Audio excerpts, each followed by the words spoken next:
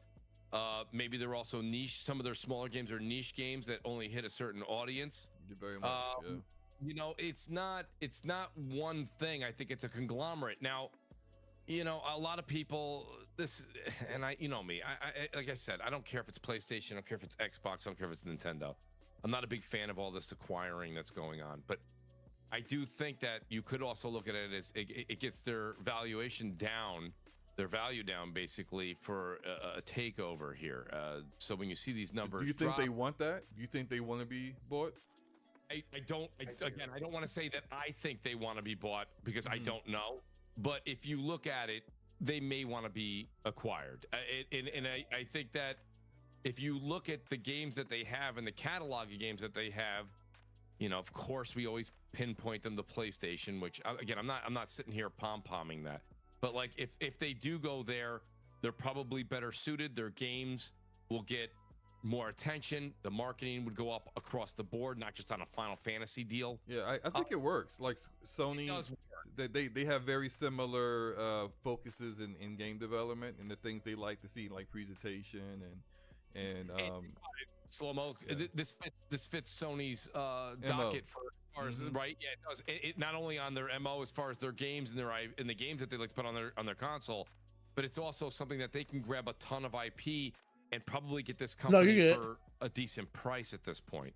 So, and then let's not forget the other thing. The one thing, and Forte, if you meant this and didn't say it, or you did say it and I just missed it, I apologize. No, you're good. But they also sold off into Embracer. Deus Ex. And correct me if I'm wrong. You know, Tomb Raider. They got rid of a lot of their games. They sold that off, right? They sold off into Embracer. Yeah. A lot of their Western games that really hit this audience over here on this soil, they lost that. So. And why did they do that? So again, is it to be bought out? I don't want to sit here and say that on the podcast. I don't know. But if you want to connect the dots, it's starting to look that way. And again, I'm not saying PlayStation might be. Who knows? Nintendo might pick them up. I don't know. Yeah. I'm just saying, you know, and that actually would be going home because you know us old guys know that, you know, when before it was Square and Sony, it was Square and Nintendo. Right. And I believe their absolute best content was made there. Chrono Trigger, Final Fantasy VI, I think those are their best games in my opinion. But I'm sorry, continue. No. I think that I want to hear what OBM has to say, and you as well, Slomo. I think that would be my thought on it from way outside. I mean, way outside. We don't really have enough information to see that the numbers dropping. Some of it looks like it's their own decision to make this drop, right? They got rid of some of the big titles that sold well over here in the States or on the Western side. And then they've just had many niche games. And again, when I say niche games, to anyone who's enjoying that's listening in the audience, that's not to bash them. The games are great, but it hits a smaller audience. And then there's I'll give Forte credit. Forte really nailed it. Some of their games are just released in ill times. And I think that's, you put that combination together. I mean, we already saw what happened with Titanfall 2, one of the best shooters out there, because they put it in the wrong spot and it just didn't sell. It almost looks planned. It almost looks. We already saw what happened with Titanfall 2, one of the best shooters out there, because they put it in the wrong spot and it just didn't sell. Just didn't sell. Yeah. OBM, you have something to say, man. Go ahead. Yeah, no, I mean, like, I think Mooch, you're probably onto something. The fact that they shed the Western division, and there was a lot of speculation that was because they were prepping to sell. Because why else? Like, why else would you do that with Quality Studios, which I know didn't hit on the last few games, but you know, this is a company. If you're thinking for the long term and you're seeing that Final Fantasy outside of the MMO has been kind of, you know, losing its luster, and it happens, right? That happens to old, that wouldn't be the first company that's had a big IP that's, you know, needed to, you know, figure out how to rejuvenate itself. But, you know, if you're kind of losing there, what you try to do is differentiate or you know, expand your portfolio. And this is a, you know, company that actually went the opposite direction, right? While there was questions with their management issues and things like that, and questions around performance of things. Rather than diversify, they went in the other direction. And usually, you only do that because you're getting ready to sell. I do wonder though too. Everybody like always assumes it's going to be one of the big platforms. I think one of the quiet, quietly out in the distance. I would even look at some of the big Western publishers, because I think some of these Japanese companies and even in the West, I think they might see synergies kind of pulling together, especially kind of with where gaming's going over the next decade or so, where people think it's going to go, and there is like more blurring between like territories, and Western companies wanting to establish themselves out east where games are going to get more accessible and things like that. So seeing like a Take-Two come in, and I wouldn't be shocked if somebody like that came in here and try to buy a Final Fantasy, to improve their presence out in Japan, especially like as they're trying to expand their mobile and stuff, and like that's probably gives them an opportunity. So like I think that's some of the things to look for. With Final Fantasy itself, though, I think there's some issues with timing. There might also be issues just with them trying to keep the identity of the franchise, because like when I look at the gameplay here, this looks like kind of like Devil May Cry, right? This doesn't really look like, and I love Devil May Cry, by the way. I mean, more than I like Final Fantasy. But I think when you start making those hard turns, a lot of times you kind of lose both audiences. You don't get either, and I think you have to kind of we've seen like God of War and Zelda make the transition, but I think you have to stick with it. When you're bouncing around like that, people don't really know what you are. There is no continuation in terms of like story and things like that. So I think the Final Fantasy brand is kind of losing its meaning, I guess, right? Like I don't know what to expect with it going forward. Like who are the characters? What is the gameplay type? You really don't know, right? From one to the other. The only one people kind of have an idea about are the remakes, which do look good, but what the interesting, I think it's kind of lost its identity, and I do think I could see them merging with somebody here probably in the next few years.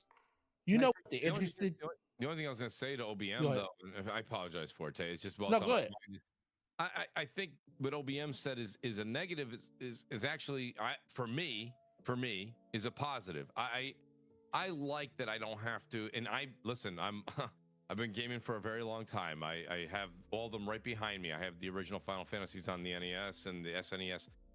I've been playing them for a long time. I actually enjoy the fact that the story, like 15 and 16 couldn't be any more different. Right. And I love that because sure. As a fan of the series, I will say that sometimes you play one and you go, that wasn't for me. And for some people that was maybe 16. For me, that was 15. Like 15 was not for me. Yeah. And that's okay. It didn't turn me off to the franchise. But when you got to think about this, OBM. I think your comment makes a lot of sense when you're talking about maybe 1, 2, 3, 4, 5. Not Final Fantasy, but any IP that goes up to 5. When you're up to 16, okay, you really can't have the same characters. You've got to diversify. So I know what you mean, and it actually holds water for maybe some games that reach whatever game 1, 2, 3, 4, 5, 6. When you're on 16, and there's been some in between that, okay, there's not just there's some in between the 16. You do have to kind of change the rhythm, and you're going to lose some people, and you're going to gain some people. So I think what they did here for me was a welcome change. I actually prefer Final Fantasy VII Remake's combat, having 3 characters and being able to quickly basically the combat was as fast as 16, but you were flying through 3 different people, 3 different abilities, healing on the fly. I prefer that. I can't wait for Rebirth. But what they did here, I thoroughly enjoyed. I have, I've got somewhere over 50 hours in the Final Fantasy 16. I liked what they did. And if anybody in the panel or the chat disagrees and says, I don't like it, I respect that because I didn't like 15. I thought 15 lost me with the cooking and I think 15 is one of the worst Final Fantasy. I think a lot of people feel that way, and I don't think anything you're saying there is wrong. I know people that really like this game, so the way it is. But I'm more like looking at it from the marketing and like how do you how do you communicate with people? Like, because how do you really leverage the brand, right? Like, and so like, what does it stand for? That kind of thing. That's more what I'm referring to. But yeah, I mean, I've heard the same thing. I didn't care for 15 either. Yeah. I haven't had time to get to this because there's been so many things so far this year. But yeah, I hear what you're saying. I think that's you're not wrong either, OBM. I just the counter to that would be, you know, when you get to this elevation of 16, and Slow-Mo just said it and it blew my mind. He's like, when 17 comes out, you know, like, or maybe it was you, OBM. Like, that's mind-boggling. Yeah, and I think if you look at the ones that were in between, we're probably on like 20. So, it's just, when you get to this level of depth, I think if they stayed with the same characters and the same this and the same that, I think the conversation would be, the reason it's not doing well is they just won't change their formula. So, you know, sometimes you're damned if you do and you're damned if you don't. I would rather they stayed this course. They seem to be changing. I don't expect 17 to be like 16 either. I think it'll be very, very different as well. I do think people seem to like that 7 remake. It does. I said I do think that me too. They just probably just bad timing on the way they go about the Final Fantasy games. Like, it has been pretty litty, like singular, like experiences, different characters, all the way until we got the Final Fantasy 10, basically. 11 was an MMO. Then we got 12. Then 13 is where they tried to do 3 games with a main protagonist and a main storyline with same characters. And I think people just wasn't accepted of that because Final Fantasy for the longest has been singular experiences every time, and they decided to say, why is Lightning so cool that she gets 3 games? I think that's kind of where people were kind of aggravated with it. So then they tried to like change and go back. Lightning so cool. Yeah, 3 mid games. Well, the first one was kind of bad, but the other ones were okay. They tried to like change and go back. I said okay, but I do think I think 13 was kind of, but that's what I'm thinking. I say 13 was kind of where people were like, we want to get back to what Final Fantasy was, and then we went to Final Fantasy 14, which was MMO, which had a very, very rocky start at the beginning. 15, depending on if you like the boy band and everything, kind of just didn't hit for people, and now you're at 16. So it's like they're still trying to decide what they want Final Fantasy to be. Do they want it to be this singular linear story, or do they want to kind of? So it's like they're still trying to decide what they want Final Fantasy to be. Yeah, that's what I'm thinking. Yeah, they're changing it. Linear story, or do they want to kind of? But you know, doesn't that get into what they're talking about with the producer thing? Because that's what I'm thinking. Yeah, they're changing, going in so many different directions with the franchise that it seems like each lead producer has. Well, this is what I feel Final Fantasy should be doing right now, and this is what I feel like.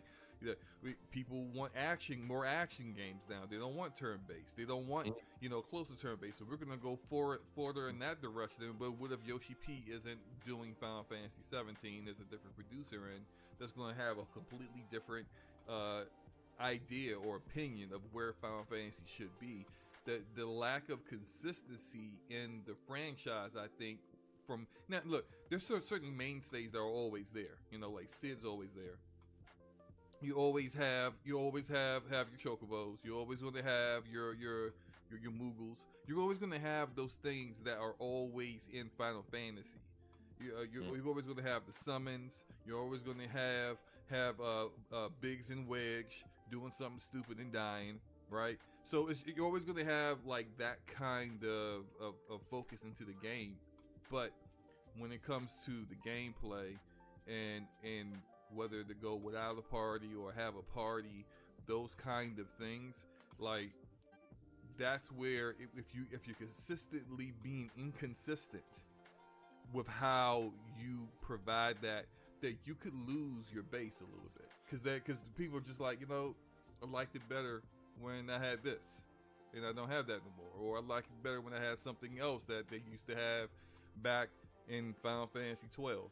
It's just, if you're always changing it up, then you're gonna get your main people who are always there, but I don't think you're gonna actually, grow the community of Final Fantasy fans. Makes sense to me. Buy the games at every single release, if that makes any sense. Yeah. Good. Liza Makes sense P's. to me. Liza P's coming out real soon, like next week, I think. reviews came out low Metacritic-ish, like 83. I think I saw where it was at last time I looked at it, but a lot of promise here. It seems a lot of people like where they're going with it. I played the demo, had some issues with the demo, but it looks like they fixed a lot of the issues that people had with dodge, so on and so forth. So Liza P is coming out real soon. Is launching in Game Pass. A very Souls-ish kind of Lobo don't know what he game. want to think. Think of Pinocchio, but Souls. So, Oh man. Lobo don't know what he want to think. Yeah, but look, hey, it's Pinocchio and Souls. That's all I can tell you. Mooch, are you gonna play Liza P? Yeah, so I downloaded the demo right away. I played it. So I'm really torn on this game. So I love the environment. The one thing that I have a problem with right now, and I don't know if maybe it's something they've worked on between the demo and final, is the mechanics. So a lot of people are like, oh, this is Bloodborne, but you know Pinocchio. I'm like, okay. So the Bloodborne's mechanics, they pounce on this and destroy it. I thought this was it felt a little loose on the controls. I agree. It was all right. Their system of switching things, as you can see right now on the screen, you have those three. And it's been what, a month, maybe more than a month since I played the demo. It's been a while, so I'm really going off of my memory banks on this. I should have played a little bit before the show tonight, because I still have the demo on PS5, and I'll tell you, it's definitely something I'm going to play. I think your question, Slow-Mo, is, am I going to play? The answer is absolutely. Am I going to play it to completion and fall in love with it? I've talked to a few people behind the scenes that have gotten review copies way back and have beaten it. I think one person I spoke to beat it twice already. He loved it. He absolutely loved it. So I would say that I'm going to give. Yeah, all I can say right now, Slow-Mo, is I think the mechanics are a little loose. I love the story. I'll give you an example, like the backstab, right? So backstab in From games is just, chef's kiss. The backstab, or that iteration of it in this game, it feels, it's weak. So again, it's a smaller team. I'm comparing apples to oranges. It's not fair. I'm going to enjoy the game for what it is. I may end up really loving it when it's the finalized game. I will definitely play it, but I will say that, so I think it's sitting at an 83. Am I correct on that? Is it an 83? Last time I saw it was 83, yeah. It's sitting at an 83. I would say that probably, 78 to 83, somewhere in that range is just from the demo, not the game. The demo is where I would have put it as well. I probably would have gave it, a high 7 or an 8. I think that, and as we see some of your gameplay here, again, the environment is, it's detailed, a lot of good stuff going on here. It looks very nice and performs great. Actually, the demo performed great on everything, which shocked me. Yeah, it did. I just thought it performed great. I just thought that the mechanics just didn't feel like I was controlling. Yeah. It really felt like I was controlling a puppet, which is maybe what they want. I mean, it's Pinocchio. He is Pinocchio, right? But Pinocchio. Something else I kind of felt. I thought the boss fights were good, but there's no. When you play Souls games, you could die at any point. Yes. Like the regular enemies, you cannot just sleep on them.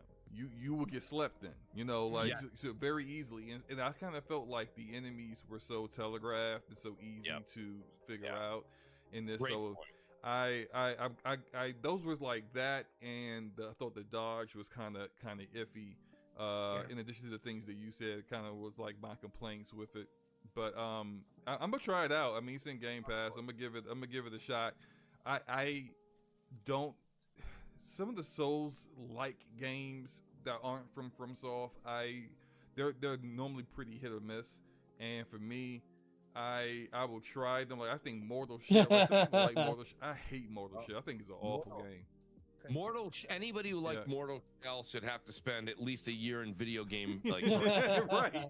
Like that game. What was the one, the very anime like one where it's like vampires? Code Vein? Yeah, Code Vein. I didn't like Code Vein. I thought the movement was way too slow. Yeah. And I just like the camera was terrible, I thought, in Code Vein. Oh yeah, the camera stunk too. And it's just I just didn't care for some of the other Souls like, but then like Remnant and Remnant 2, I love those games. So it's just it just really depends on, like, I always try them, but it's very hit or miss for me. And that's the thing. I think people like, a lot of the developers that try to copy the From Software formula, like what a lot of what makes those games. This is probably more of a mooch analogy, but it's like a good cook. You can have a lot of the same ingredients, but unless you put the exact right amount of spice in here or there, it's like the little nuances that really make it, go from a masterpiece to something that just feels generic and off, right? And I think that's where a lot of these games have been. But I have heard good things about it. I probably, I have heard from some people that had the review codes, and it sounds, because when I played it, I agree with where you were at, Somo. Like in Mooch, like I thought that like the dodge was like I was trying to play this like I played Bloodborne, and it wasn't really hitting for me. But it sounds like if you, and I don't know like how much the other abilities and stuff come into play. But it sounds like when the combat clicked, and I don't think you play this like a Bloodborne. It's more like parry. Like like you really got to learn how to parry. And I think the people because if you look at some of the different, the wide gap in reviews, because it spans everything, right? It's pretty wide there. I think the people that figure out how to parry and how the dance works in this one. Once that clicked for them, they really, really love this game and how it played. And I think for the others that were trying to play it like a Bloodborne game, maybe it didn't hit. It's like it feels like a cheap knockoff or something like that. So I think that's probably the way to approach it, is to try to figure out how these developers, what their formula is for that. But I definitely try to play it like a Bloodborne. It didn't hit with me, but I want to go back now and find out because of what I've heard for the people that said once this clicks, they thought this was actually the best. I heard from a couple of people that thought this was the best Souls knockoff. Probably one of the most competent Souls likes that wasn't from software. So I'm gonna keep that in mind. I never played the demo, and I'm thinking about going ahead and trying it just because a lot, especially since I played Remnant, my whole world has opened up since Slow-Mo has gotten me to turn my back on my favorite game. Especially since my whole world has changed. So I appreciate you, Slow-Mo. My whole world has opened up. No, it will never be complete. It will never be complete. My favorite game. My whole world has changed, so I appreciate you, Slow-Mo. Is almost complete. That will never happen. But the day that happened is the day that I feel like I'm throwing 10 years of my life away. Well, can't do it. But no, I'm definitely thinking about giving it a try. It's just that it's so many games right now, and I mean that's the one. I will say that's the one. That's the good and bad thing about Game Pass, because I don't have to jump in there and play it right now. Especially since I'm enjoying Starfield and playing games like that. There's just too many games. Spider-Man 2 is right around the corner. Yeah, Spider-Man 2. Especially since I'm enjoying Starfield and playing games like that. There's just too many games. Spider-Man 2 is right around the corner. Right? Yeah, Spider-Man 2's. Yep. Oh yeah. Between that, I can't figure out the damn timing of this game. Like, no matter how people like it or don't like it, it's like, why? Yeah, they're all hitting like really, really hard, and that's my biggest thing. So Spider-Man, like all of these things are just launching all at once, and I just feel like they're all hitting like really, really hard, and that's my biggest thing. So Forte, you nailed it. I think an OBM made a good point. I think I mapped this imaginary like timeline of gaming for me right now. Like, I'm playing Starfield, and my plan is to play Starfield till the Phantom Liberty, or I shouldn't even say Phantom Liberty, but in Cyberpunk, I haven't played Cyberpunk. I've owned it since day one. Shout out to Forkboy. Shout out to Forkboy Gaming, who gifted it to me on Steam. I've owned it since day one, thanks to Forkboy, and I've never played it because of the issues. Right? We don't need to go down that path. But the 2.0 patch that's coming, not just the Phantom Liberty, so I'm playing and dedicating. I'll probably have close to 80 to 100 hours in Starfield by the time we get to what's it called there? Cyberpunk. My goal is to beat Starfield and be in New Game Plus before Phantom Liberty drops, so I can switch focus and then I can at least just do New Game Plus stuff in Starfield to my, like my own cadence and leisure whenever I feel like it. Yeah, without getting spoiled, right? Yeah, that's a great. If you get, that's a great mission statement that you just said right there, Slow-Mo. I won't get that far because of my time, but I'll hope to at least beat it. I'll have New Game Plus at my fingertips at that point because I don't want to rush the New Game Plus on Starfield, and I don't want to go down Starfield again. I want to play Starfield. I want to do the Vanguard. I want to do everything I possibly can do. Main quest, side quest. When somebody walks by me and says, "Hey, can you help me?" I always go, "Yep," and throw it on the list of tasks. So I'm doing as many things as I can as I go through. Then I want to play Cyberpunk from whatever it is. I think is it September 20th or 26th? When does it come out? I don't remember. It's the 26th. It's the 26th of September. Yeah. But I think the 2.0 comes out September 20th, if I remember right. The patch that gives you it comes out a few days before, I believe. Yeah, which is gonna, like, I would say if you've played it before, definitely go in and check out the 2.0 patch before the expansion drops, just so you can see what's different, and because it completely changes the UI and the way the skill trees look and all that stuff, and for a lot of people who aren't like myself that still have Cyberpunk and stuff and playing it consistently, they're going to notice a lot of improvements in performance, and they're going to notice a lot of like changes, that quality of life changes they've been making for the past 2 years. For me, Slow-Mo, it's going to be just the game because I haven't played it yet, really. I mean, I played like the first hour. I don't know. Yeah, so I want to play. My goal is to play from September 20, whatever it is, 6th to October 20th. It's going to be Cyber. So I'm dedicating September to Starfield. The beginning of October. Oh man, wait. The end of September, October to man, wait until. Oh my God, I forgot I was on the podcast. I almost died in the middle of this podcast. I was like, I'm looking at. Oh my God, because I was editing together a. Died in the middle of this podcast. Like I was telling y'all about just taking your footage and editing it together. I was editing together Starfield stuff. And I came across a clip where I was talking to Sarah. Like I was telling y'all about. And you know how you got the tight view on Sarah's face and you're talking to her, going through the questions and stuff. And she asked where I was talking to Sarah. She asked, no. She asked me a question about because this is like early in the game when I had picked up an artifact. She was like, "Oh, how did the artifact make you feel?" She asked, no.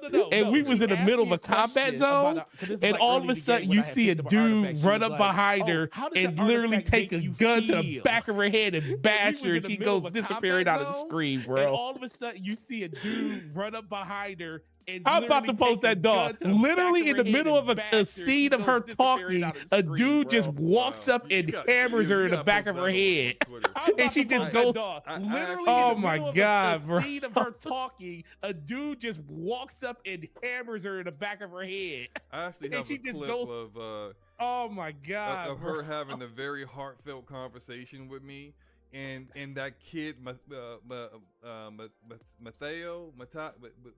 whatever his name is, during the conversation, the Constellation headquarters, just walks in between us during the conversation. During the conversation, and he's just like, it's like he's stuck. He's trying to get out, and he's just turning all kinds of ways.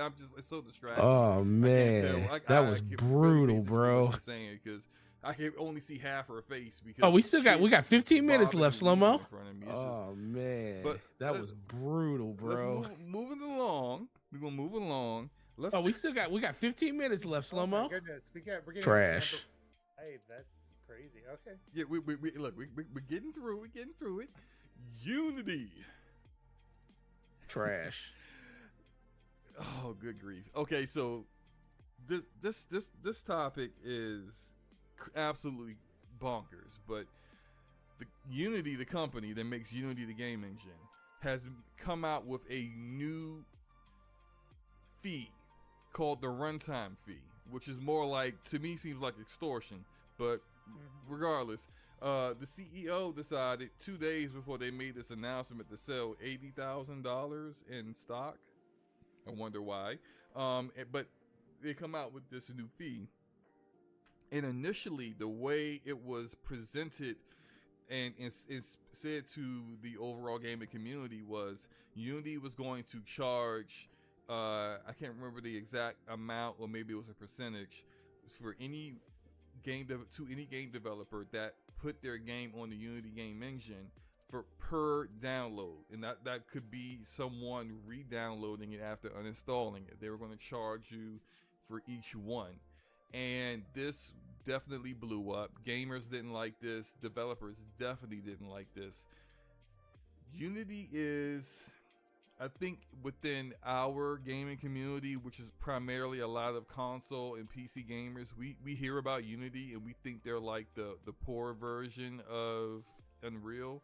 But in reality, the biggest market in gaming is mobile, and Unity definitely has a sizable chunk of that on the mobile side of things due to how the engine is designed, and how developers tend to find it easier, from what I've heard, to develop those kind of games on it.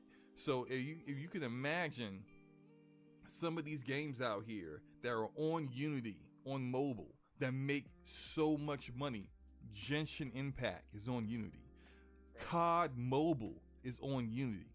These are massive games, and they're trying to charge developers per download. Their entire process of detecting accurately the downloads is a little fishy.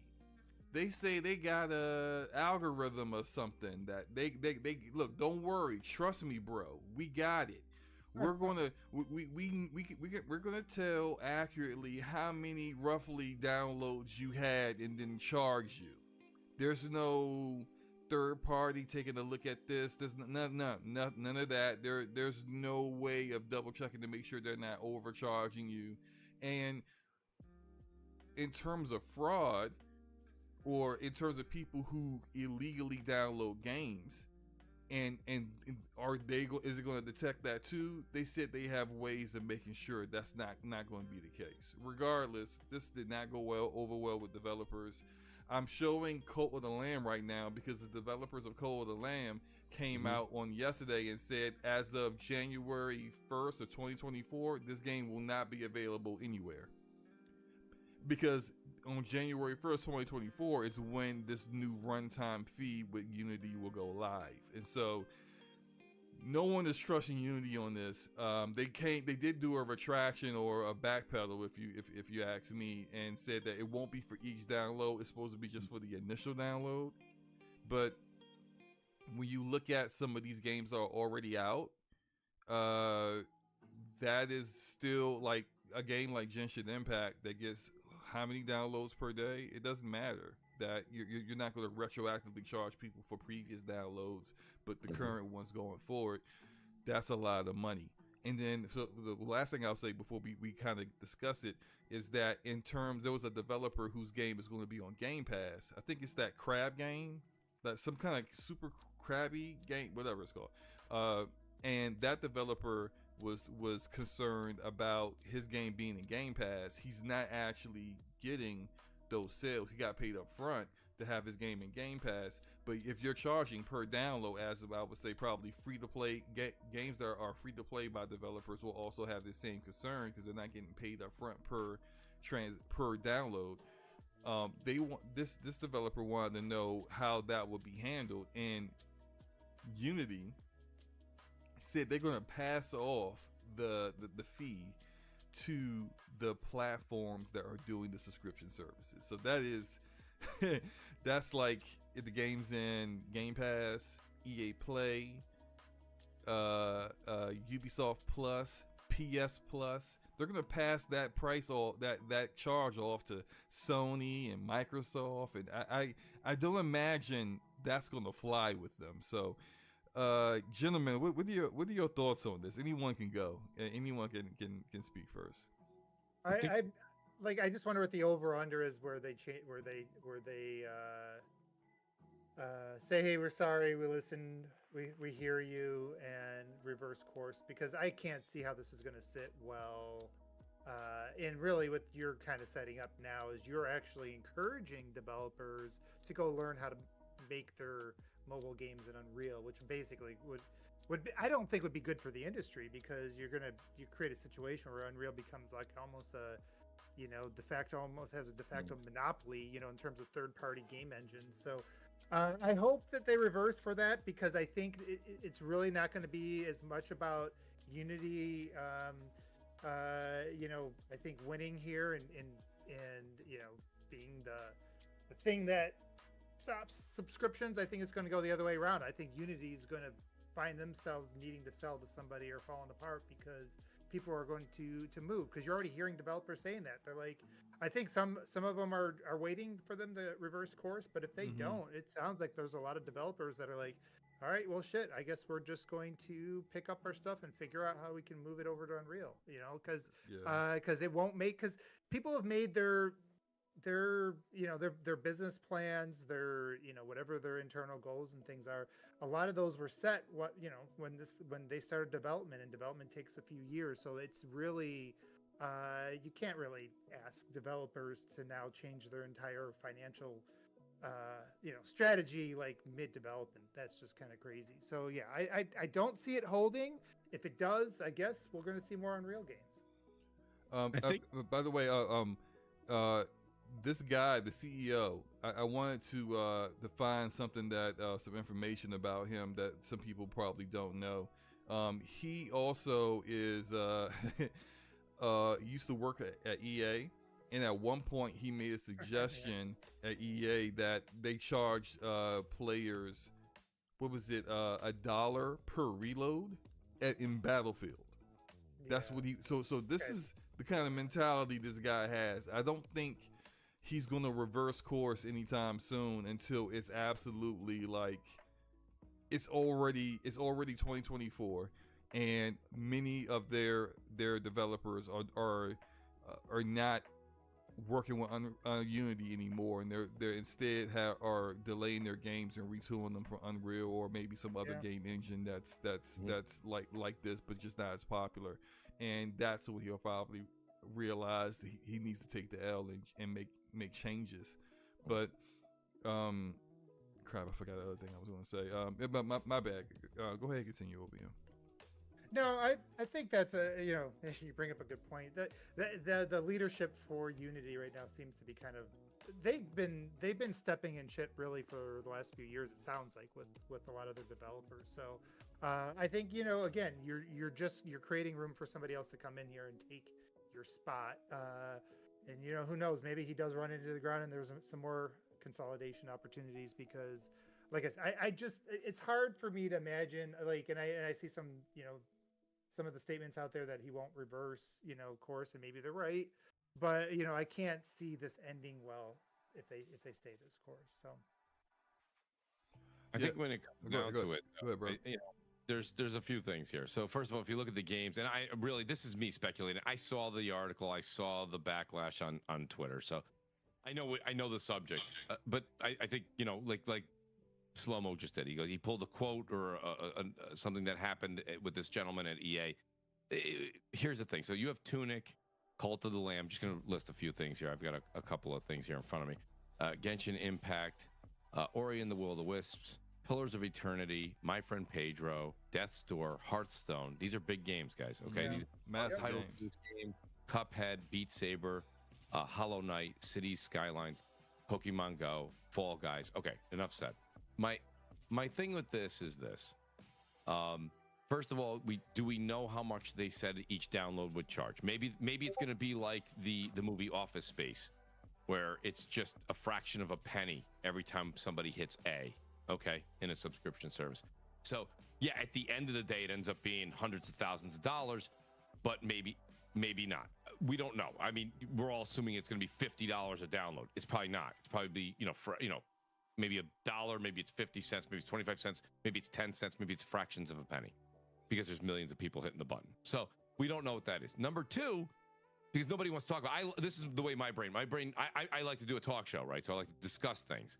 Like, we could just sit here and be like, this is shit, next subject. But like, I like to kind of discuss it. One of the things that we talked about years ago, when you start talking about subscription services, okay, you guys all watched The Matrix Part 2. Remember the Frenchman? There's cause and effect.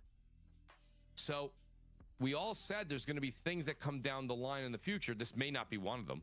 I don't like it, but this may be a way that somebody's saying, hey, you guys are doing that. This is the way the industry is changing. Cool. Every time you hit download, I want, 5 cents, 3 cents, 10 cents. I don't know. Right? So exactly, truth to him, 20 cents over 200,000 or something. It's a lot of money. So my point being is that there's cause and effect. Everybody's like, oh, Game Pass is great. All right, yeah, we got that. But like, what's going to happen is the industry will change. Will it change this way? No, maybe this guy steps it back. I don't know. I have no idea. We don't even know what they're going to charge. We have no idea. But the point of the matter is there's a lot of games that use this. There's a lot of developers that use this. And it's not the developers that are going to use it. It's going to be the platforms that pay for it. The PlayStations, the Xboxes, the Nintendos, the EAs. So I don't know. Maybe they're saying, hey, you guys are reaping more money than we're getting from your subscription service. This is how I'm going to get my money. And these are the things you're going to see. And this may be walked back. But even if this is walked back, you may see something else in the next year or two that you also are not fond of. But these are things that happen when the industry makes a drastic pivot. And that's why when everyone, OBM, go back to what you said earlier. I'm adapting to the new way. Well, are you? Because it didn't sound like it on this subject. So my point is that I always say be careful what you wish for. This is a situation where this may not be the thing. This might go away tomorrow. They might come on tomorrow and go, sorry, we effed up. Meanwhile, they're still going to come up with something else in a year or two that still gets them their money. At the end of the day, remember, guys, the customer ends up paying. Right? So even if the platforms pick up this cost for Unity, I'm making this up. Somehow this is going to get dumped on the customer, us. Absolutely. So when people are like all excited and giddy or defending, we're the ones paying for it, not the platform, not the devs, us. So I always say that, and I think that's the debate on this subject is forget Unity, forget this. This is probably going to get walked back. It's probably going to get hit with, but how will the industry start to change where people were making X dollars and now they're making X minus Y? How do they make up that delta? This is how Unity's seeing it. It may come off greedy and nasty, but it's all business. So these are the way that my mind works this way when I see these things. It's like, yeah, okay, I don't like it, but like this company is saying we need more money. We were making this, now we're not. So we've got a delta, So shout out to Xabi. He says, Mooch, you're ignoring the fact that the biggest Unity projects aren't in Game Pass. That's fine. You're right. Like there are a lot of free to play is sure. A lot of free to play games out there. Right, free to play games. Maybe so. Apple, Google, they're gonna pay, right? Xabbit. So I'm not saying Xbox. I said PlayStation. I said Nintendo. Apple, Google. EA. I think they're not going to pay. I don't think those platforms are going to pay Unity money for games that nothing has changed. You just want more money. Nothing. You're not providing anything any differently. And I remember I know a couple people who are making games in Unity, and one of them told me that they believe this is really a play on Unity's part to kind of like strong arm indie developers into getting their subscription service. So if you have the subscription service, you will not have to deal with the charge per download, but you will have to include ads into your game. So if you weren't doing ads in your game, then now you have to do that. So it's just there you go. That was my point. So that's what I said. So if it's not this, there's another caveat to this, right? If you subscribe as a developer and you pay whatever it is, then you don't get dinged for this in your game on platforms, right? So, but I think the whole overall issue is that there are some developers that just can't afford the download, the price per download, and can't afford their subscription either. Especially if you're someone, you're just like maybe a small team of less than a dozen, or you're making a game by yourself, and you're trying to do this on your own. It's a side job to your main job, and you can't afford to spend $185 per month on a subscription to Unity's subscription to not have to potentially pay way more money that will bankrupt your company for the game being successful. You know, Right. so it's just, I think it is a ploy to get people to jump into that service, but I think it's very short-sighted, and especially in light of the fact that not too long ago, Unreal came out and was like, now granted, you have to put the game in Epic Game Store, but you could put a mobile game on PC, it'd be the exact same build, and no one cared. Like Diablo Immortal was like basically the mobile version of the game just on PC, so you can do that, but you have to put the game exclusive at Epic Game Store for 6 months, but you can get 100% of the revenue at launch for those 6 months without actually being, you know, charged anything. No, and then there's also the whole $1 million thing. If your game doesn't generate $1 million, you don't pay Epic anything on Unreal. Like, in light of that, you instead went in the opposite. Saying Unity went in the opposite direction of what your main competition is doing, and it just seems like a very risky ploy that could actually push a lot of developers to just go, you know what, I'm just going to learn C++ in Unreal. Right, and that's the only reason why Unity, you know, the only reason they haven't done that, or a lot of the reasons why they haven't done that, is because Unity's been easier. But if you start to create more barriers, they will take other, they'll take other avenues. And you know, Mooch, I hear what you're saying. Like, you know, yeah, you're right. There will be cause and effect with businesses, and everybody's going to have to figure out what that level is. I expect over time, as like subscriptions, you know, assuming they get bigger, like I think they will, you know, developers will start to ask for more money. That's fine. Like, that's part of, like, you know, people that put stuff on Netflix ask for more money than they did, you know, 10 years ago. That's just the way, that's the way things are. And you know, and Netflix has gone up in price. So like, but I don't really see this really impacting subscriptions as much, because a lot of those are going to be Unreal games, right? Like, there's going to still be, and there's still going to be tons of opportunities for whoever's running those platforms to go, okay, well, you know, F you Unity, and, you know, I guess all you developers, I'm sorry, but we're not going to get extorted, so we're just going to, you know, we're going to, you know, we'll make good on these deals, and then we're going to move over to these other types of games. They can do that. I think what this really impacts is going to be the mobile industry, though, because that's really where this is going to make the money, and where this is going to hurt the developers is really those that are making games for those mobile devices. Yeah, but see, you guys know this. We say this all the time, but I don't know if we're hearing ourselves. The mobile market's making a ton of cash. A ton. So if they charge a nickel per download, think about it. All the money that they make on these platforms, Apple, Google, they'll just take anything that they have in game, and they can up the price to it, and they can Mooch, I 1000% agree, Mooch. I wonder if they did the numbers and they said, hey, look, we would end up losing all of these indie developers, but Genshin Impact, Call of Duty Mobile, and Hearthstone on mobile alone makes up the loss, and we're going to make a profit. That makes up 90% of their billions of dollars. Right. So they're just like, we know they can't change game engines by January 2024. So it doesn't. We'll take the PR hit.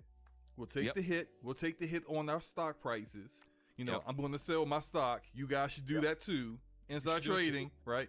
And then and then next year they're going to be. They got the death threats. They had to leave their office, which it's very unfortunate. Don't threaten people's lives, people. It's not that serious.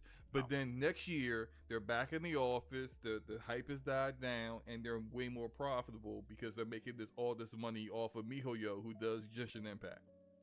And Activision. Bingo. And I mean, listen, so maybe that's the ploy. Maybe that works. You know. They crunched their numbers. The other thing you have to be fearful of is one or two things. So I'm sitting here waiting just like you guys. Are they going to walk this back in a week?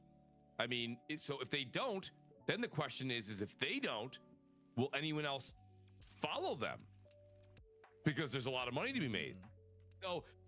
So we as gamers are sitting here kind of sitting on eggshells, right? We're like, so are they walking it back, or is someone else going, hey, we can do that too? You know, so it I don't know we don't know where this is going to go. This could be an absolute catastrophe for Unity. Or you know what else? What if more developers falls the Cult of the Lamb route and says, I'm taking my game off the store because I'm not paying Unity. Right, exactly. And so now that affects the gamers because now, you know, maybe you were going to get Cult of the Lamb eventually. You better do it now because you ain't getting it later. Right, either we lose because they're gonna pull the game from us, or we lose because we're gonna pay more. Yeah. Don't feel bad for the platforms if they adapt. Feel bad for our wallets. Yep, because they're gonna pass as every industry does. They're gonna pass the cost over to the consumer. It's gonna trickle down to us eventually. Right, so what the Cult of the Lamb developers are doing in pulling the game, okay, I platinumed Cult of the Lamb. I don't necessarily feel bad, but the other 27,000 games on that list that I have in front of me with Unity, I haven't platinumed all those. So if they're going to take those away from me, I lose. And if they charge me more, I lose. So we lose. So I mean, I hope they turn this thing back too, but I'm sitting here going, wait a minute. Once, you know, that train's never late. Once somebody puts a proposal out there, maybe this proposal gets kiboshed. It gets completely shut down. But is somebody else going to take a slightly more polite model and do something similar? Who knows? So yeah, it all depends on if this thing actually goes through. Yeah. So look, because we're definitely getting through all these topics. We're gonna move on to X Defiant. In a very interesting and very open commentary from the developers at Ubisoft, admitted that their game failed certification with Sony and Sony PlayStation and Microsoft Xbox, which I thought never happened. By the way, these games be launching, I thought everything just went through whether it would blow your PlayStation up or not. It seemed like they didn't care, but apparently they cared enough to make sure this game did not pass certification. And so due to that, the game was supposed to come out late August, and now their new timetable is to drop it late September. Forte, what are your thoughts on X Defiant? Yeah, it is. The game was already going to be. And listen, man, I haven't seen a game like this that hasn't been a buggy mess. Even games made by humongous giant studios. I haven't seen a game when a game like this comes out. Hasn't been, and I don't expect it really, because you played the beta for this. You got into the actual studios, and the first one was a game like this comes out, and I don't expect it really, because you played the beta for this. You got into the actual both betas. Yeah, like the first one was awful. It was one of the worst games I've ever played, and they improved it dramatically after like a year and a half of silence. But I wonder, because I've seen this happen before. A game is very solid in demo or beta, and then the actual launch version has bugs that were unforeseen or something, and then it's just like, what happened to your game? Because your game didn't play like this in I just think in general it's gonna, you know, when you start hearing about delays and everything like this, it's just like with any other game, you know, when your game is right around the corner and you wait to the last minute to say, you know what, we're going to delay this even further. It's like, everything like this. It's just like, come on now. I mean, a lot of people, I do know a lot of people that were really looking forward to this game and kind of interested in it, because there has been a little bit of buzz around it. For people that like games like this, I do know a lot of people that were really looking. I always look at games like this, you know, there has been like a little bit of buzz around it. Was only one game I know that came out. It was probably a couple of them, but Fortnite was good. I think Apex Legends, when that came out, that pretty much came out buttery smooth, because they had a lot of like a lot of people were working on that game and playing that game behind the scenes to get that game to be as polished as it was when it did release. So they had a lot of like a lot of people were working on that game and playing to a lot of streamers early, like weeks early. Was when it did release. Yeah, they released that to privately to a lot of streamers and to a lot knew what the heck they were doing, like weeks early. Wow, yeah. So like by the time they shadow dropped it, the people, and that's what made the game exciting. So we all know that people are going to be like looking at Twitch numbers and Steam numbers to see how many people are playing the game, and even though I don't feel like that should be an indicator of how well and how good a game is, we can't lie and say that that is an indicator, because if people aren't watching it, they're not interested. And if the Steam numbers ain't showing a lot of people in the population, that means people are playing other games. That's just kind of how it goes. It may not be the best solution, but it's the only solution we have as gamers to kind of validate what we think of the excitement around a game. See what Starfield did. See what any other game that come out, like when PlayStation drops their first party titles on Steam. We see the numbers shoot up and people playing, and it shows that there's a lot of people that's wants to jump in and see what it's like. So I think it's gonna be people that's gonna try the game. I think it's gonna be some growing pains at the very beginning. A lot of people that's I'll try. I already told you I'll try it with you.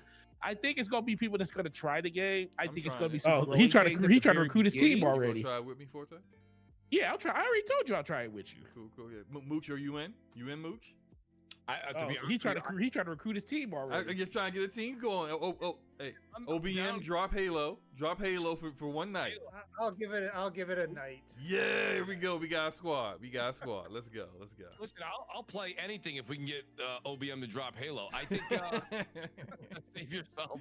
I think when it comes down to it, I didn't get a chance to play X Defiant. I didn't download it. Was it a downloadable thing? Trial, back in June they had an open beta. It was a while ago. Yep. Yeah. And I did not try it. Shame on me. So I not trying to speed the show along, but I don't have much on this one because I didn't play it, and I mean, the thing about from what I saw in Slow-Mo, tell me if I'm right or wrong, but the game looked a lot like a Rogue. It looked like Rogue.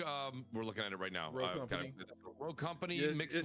It's a first-person perspective Rogue Company. The way the abilities work and the balance, it just, I think one of my major concerns with the game is that there are certain classes, they have factions, and so instead of just in Rogue Company you'll have a character that has very specific abilities in a class.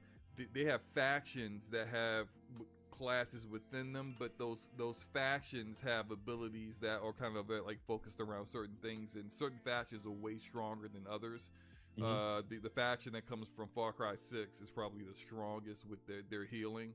It's ridiculous. It's just people just pop the heal before they go, and it's a fast health regen, and they use that to go into gunfights tanking. And so it's just little things like that. They have to balance it so that it's more fair, and that you can actually use strategy to beat teams and have a good team composition to win, and not just we won because we use one of the two factions that everyone is using.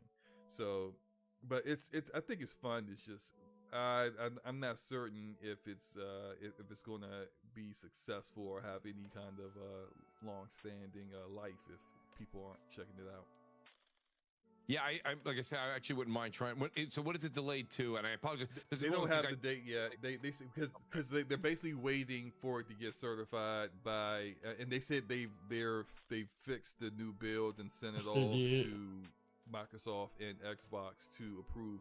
Both of them denied the previous build, so it could be that Xbox says yes, but PlayStation says no.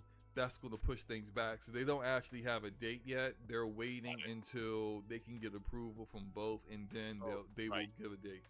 That's right. Both said that it didn't pass. That's right. Yeah. Okay. Yeah. So, yeah. Like I said, I'm definitely willing to try. I always like to try, a new shooter, but this one, it really, I don't know if it's on my radar. I can see Slow-Mo. You probably put a lot of time into it. Yeah, I had some fun with this. It's got the biggest issues when they first dropped it was the gunplay was horrendous. It was Crossfire X levels of bad. Oof. And I was shocked when I tried it again after a year and a half, and they literally this is one developer that actually does listen to feedback and say, you know what, you're right, we stink at this, we'll make it better. And the gunplay is much better. I've seen a lot of people who play Call of Duty. I've seen people who play Call of Duty and then they don't play COD anymore because they got caught for cheating. talking about this game and enjoying it in beta, and I'm just like, what do you have running in the background, sir? Let's look at your second monitor. What's running on there? But I see a lot of people discuss it. It does seem like at least a lot of people are going to give it a shot at launch. It just depends on if those issues are shored up and fixed, and people aren't just going, oh, well, that wasn't as good as I thought it would be, and just dropping it immediately, you know. Facts. Yeah. Right. All right, we're moving on. We're going to talk about a rumor from someone who actually has been pretty accurate when it comes to these leaks with Nintendo. Nate the Great, I believe his name is, and so he's had this current rumor going on that Nintendo showed off Breath of the Wild running on the new Switch. Let's say it's called Switch 2, right? And Breath of the Wild was running at 4K, 60 frames per second with DLSS enabled, with very, very minimal load times. And so, do we believe this rumor? I'm gonna go to another leaker, OBM. OBM, do you believe this rumor? I don't know anything about Nintendo, but when it comes to the Nintendo leaks, I feel like we've gone through a lot of those cycles where like this is going to be the next greatest thing ever. End of the day, I mean, their games haven't really, from a technical level, haven't really tried to push things too much. So, I mean, if I can just get up to like a steady 60 frames on their games, I'll play them more. But yeah, I'm just taking a wait and see. And it's, I mean, I believe that it makes all the sense in the world that there's another Nintendo right around the corner. It sounds like, it does sound like some developers have been given dev kits, and yeah, the leakers on this one have been reliable in the past. So I believe that it's coming out. But in terms of exactly how powerful it's going to be and everything like that, I just, and I know you guys talked about this recently, so I won't go into all that. I'm not really sure. I take everything with a grain of salt until we kind of see it, because see what they're going to sell it for and all that. But yeah, I think I expect to see new Nintendo next year based on what we're hearing. My fellow Nintendrone over here, Forte, what do you think about this rumor? You believe it's true that the Switch 2 is that powerful? I think that these rumors for the Switch 2 have been circulating for 5 years now, and all this stuff is starting to come really true at this point. Let's be for real. Every year, then you're going to be right someday. Yeah, exactly. Every year you're going to be right at some point. I just think that Nintendo has never, people always talk about how the Switches or Nintendo systems are for the most part always underpowered, which they are, but I don't think they're really underpowered for what Nintendo wants to do. That's why they always come out with systems that basically are to spec for what they want their games to achieve. I think we started seeing games over the course of like the last couple of years really kind of not even really struggle, but you can definitely see, a little bit of TLC needs to be done with some of even their first party games when it comes to just performance and stuff. 30 frames per second. We really come down on Xbox or PlayStation when stuff like that happens, and we really don't say anything about Nintendo because Nintendo hasn't been a console manufacturer that come out talking about we want to blow you away with power. So we kind of give them a pass on that. But we're about to be in 2024. It's about time for Nintendo to even come to the plate. Not saying they got to have blown away graphics like Xbox and PlayStation, but they definitely need to hit the performance side of it. So I'm really starting to think that these rumors are actually true, especially with, it having a really big leg up by being in bed with NVIDIA, because they can use DLSS where Xbox and PlayStation use AMD and they don't have that type of infrastructure to actually work off of. Xbox and PlayStation have to do it off true power, where Nintendo can do what PCs do to get their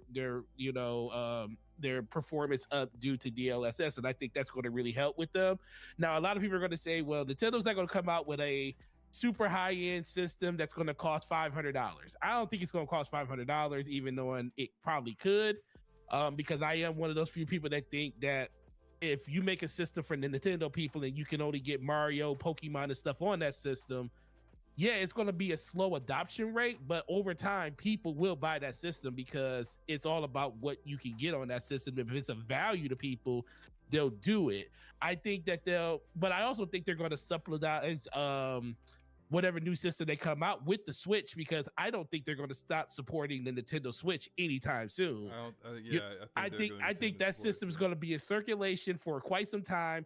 And even if they come out with a new system, a Switch 2 that costs $400 or $450 to give people the specs that they want, in a handheld, not ROG Ally specs, but maybe Steam Deck specs at this point. And I think that's drastically better than what you're getting now. So if they could give you like Steam Deck kind of performance on a Switch or whatever the new Switch is, and still sell the original Switch Lite and the Switch because I think Nintendo doesn't have a problem with letting their games kind of be held back for a while when it comes to the performance, because they still have to make them for their current platform Switch now.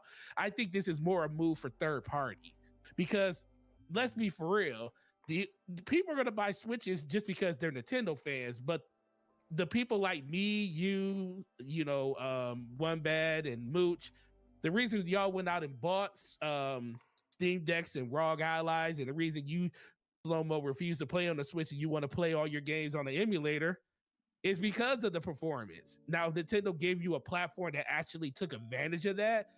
Yeah, would you like paying $400 or $450 or $500? No, but guess what? If you can get a native experience like that and play their games, yeah, that's something that people will support. It would just be a slow adoption rate until everybody starts supporting it. But guess what? By that time, we all know that the overall technology in mobile changes yearly, meaning within 2 to 3 years, whatever they come out with is already vastly going to be underpowered versus what the new stuff is. So that means when they decide to move on from the Switch, they can like literally bring out a cheaper version of whatever the Switch 2 that they have and make it like a handheld version, like a Switch Lite. And it could just be a more powerful version of a Switch, but then they could bring it in at a lower spec. And that would be something that they could do to kind of bring more people forward, instead of saying, oh, here's this $500 box that you can only get, and this is the only option you have. They're going to do a whole bunch of different things over time. So I just think at a certain point, these rumors are absolutely true. Final Fantasy VII running on the Switch, and they're saying they're getting like PlayStation 5 performance because of DLSS. That's a great thing. And hopefully that's true, because that's the one knock. Because people really, as much as we say we care about graphics and stuff, and we do, we care about performance more. And a lot of people, if you watch that Nintendo Direct that we watch, let's be for real, that Nintendo Direct for a lot of people probably was like, I don't want to play none of that. But I think they showed a lot of games that people are interested in, that they would actually play in a scenario like that. That is an awesome segue. Mooch, I know you didn't get a chance to say much on that one, but we can roll all that into this Nintendo Direct if you don't mind. We had Nintendo Direct today, and in regards to the Switch 2, the Switch 2 was not mentioned at this Direct. It was just all games, a lot of first-party games, and also a lot of third-party games, collections of older games and whatnot. Real quick, we can just go around and just talk about the things that we liked about the Direct, and things maybe things you didn't like. But me personally, the only thing I cared about was Super Mario RPG Remaster, which is what I'm showing on screen. Everything else was just blah to me. Mooch, what were your thoughts about the Direct, and what are your thoughts? What are your thoughts on a Direct? Are you getting a Switch 2? Next year. So here's the thing. So I got home. Slow-Mo, I think I mentioned this some to you in the DMs. I legitimately got home. I watched the State of Play because I couldn't watch it live. I got home late. I did not catch the Nintendo Direct, so I can't speak to that. But I will speak to this. I will say this much. I will say the rumors, everything that Forte said.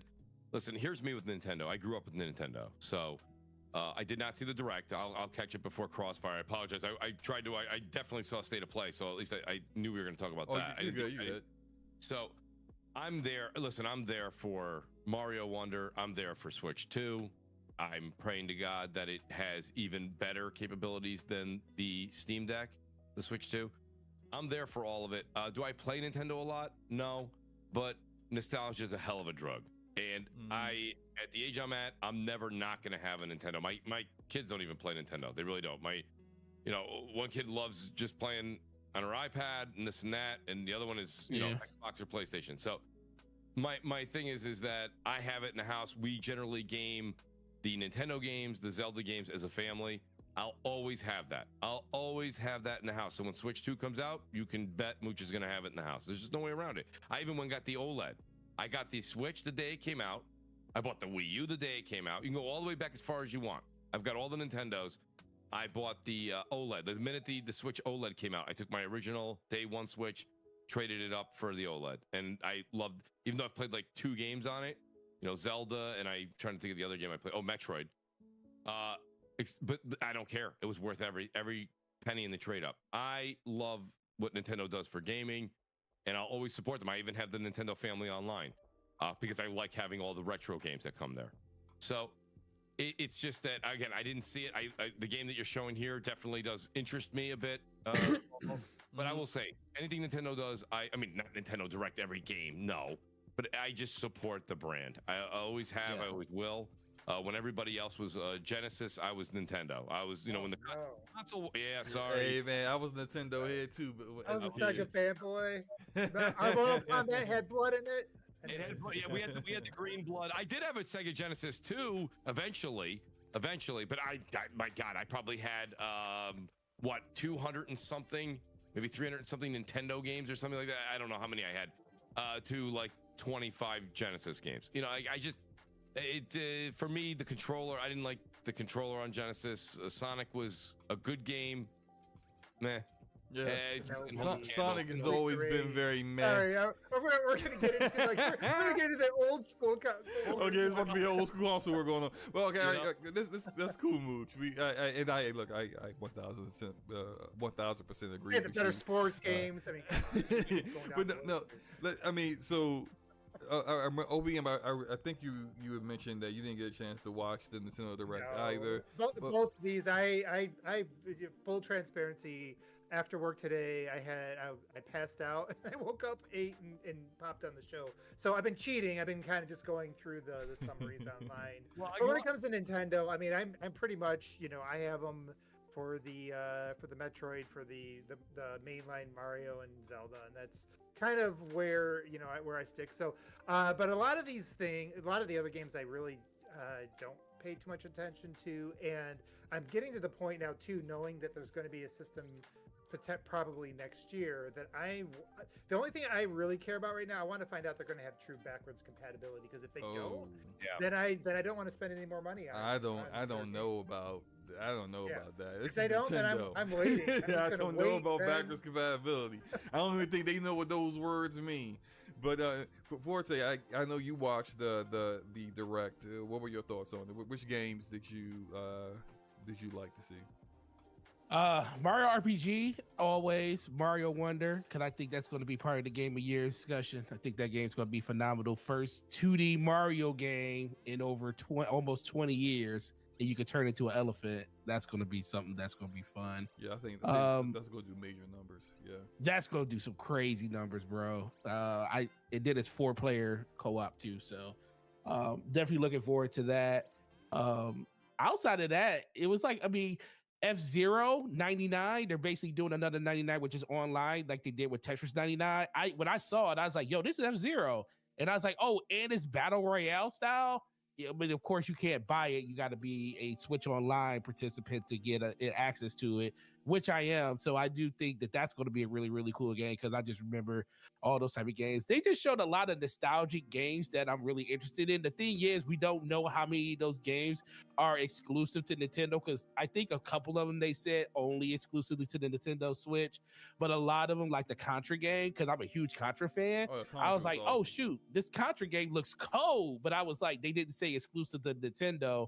So I'm thinking that's going to probably be on other platforms too. Yeah. But that's the type of game that I can see myself playing on the Switch. Like, when it comes to my Switch, it's very rare that I pick it up and play it for 5 to 10 hours, or not, never no game at 5 to 10 hours, but anywhere from 3 to 5 hours a day, or just in one stint.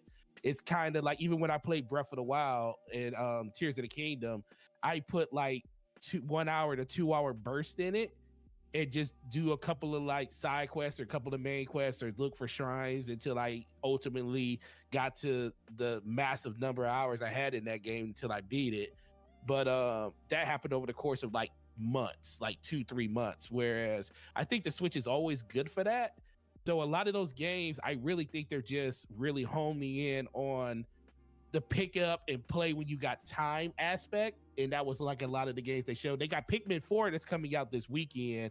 And I kind of like the way they went with Splatoon 3 with the new DLC that's getting ready to come out early next year. Not single player, but it's a linear story mission that's going to happen. Story driven. I was kind of shocked. Yeah, very story driven. Something that Splatoon for a multiplayer online game has kind of really not had. And when I saw it, I was like, oh, this looks really cool. Like, I didn't even know. At first, I thought it was something probably like a spin-off until they talked about it being the first DLC for the game. And Splatoon is one of those games that if you haven't played it, don't sleep on it, because it's actually really good. It got really good mechanics and stuff. So Nintendo did Nintendo things. It's not for everybody, but I think Nintendo does a great job talking to their consumers and to their fans. And once again, we don't know any information about what Nintendo's got coming in the future other than them selling the new Mario OLED in the next couple of months, which they're going to sell Game Busters on because it's the first red one ever. I'm just looking forward to seeing what they're going to do with the games in the future. But it was a good show. I mean, you know, not for everybody, but it was good enough for what Nintendo fans, for the most part, want to see. Cool. And moving on to our last topic, the State of Play thoughts. State of Play today. So we have a pretty 30-minute, little under 30 minutes state of play by PlayStation today. Focused mostly on indie and third-party games. They did show Spider-Man 2, which is the only really first-party game that they showed. But I wanted to kind of rapidly hit a couple of, I thought, was some really big highlights of the show. Roblox is coming to PlayStation 4 and 5. And if you don't know what Roblox is, then you probably don't have kids. You don't have kids. Because Roblox is big with kids, and it makes billions annually. And now it's finally coming. It's been making billions annually, only being on mobile, Xbox, and PC. Now it's going to PlayStation. And Mook, you spoke up. What do you think the impact of Roblox on PlayStation is going to be? Well, that's huge. I mean, like I said, when I said that one of my kids only plays on their iPad, it's because of Roblox, right? So this is big. Now you're going to have a whole nother group of people that say, oh, wow, this fall I've got Spider-Man and I can play Roblox. And, you know, that hits home for a lot of people. Those are household name games that younger folks like to play. I mean, Spider-Man, everyone likes to play, but I'm saying Roblox is for kids. And that was something that was missing on PlayStation for a very long time, and I always wondered why. And I mean, I'm sure if you get into the weeds, you can find out why. But I really think that that's a big get for them. The one thing about the state of play, just in general, since you came to me, Slow-Mo, I actually liked it, and the reason I liked it was I came in with extremely low expectations. I thought this was another third-party blah. I mean, I got to start first and foremost. I know a lot of people. You know, it's one of those things. I learned this a long time ago doing podcasting. You know, don't knock it till you try it. I'm enjoying my PSVR 2.